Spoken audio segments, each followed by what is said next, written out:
Winston Churchill once said that the most valuable thing in the world was the truth. In fact, he said it was so valuable that it is often protected by a bodyguard of lies. Andrei Sakharov, the Russian physicist, said, after having designed the atomic bomb shortly before he died, he said, always thought the most powerful weapon in the world was the bomb. He said, I've now concluded that the most powerful weapon in the world is the truth. And when you look at a worldview, it is important that you check it out for flaws, check it out for truthfulness. Now, here's an important point to remember.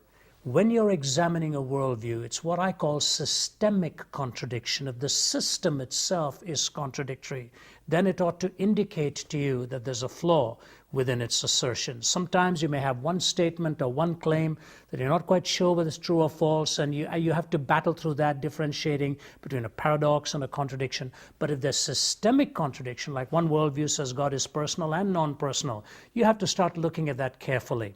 Let me illustrate it a different way.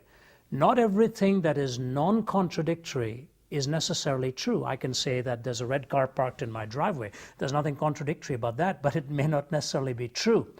Now, when you're examining a worldview, make sure you study it carefully. Where you see systemic contradiction, then you realize there's a problem there.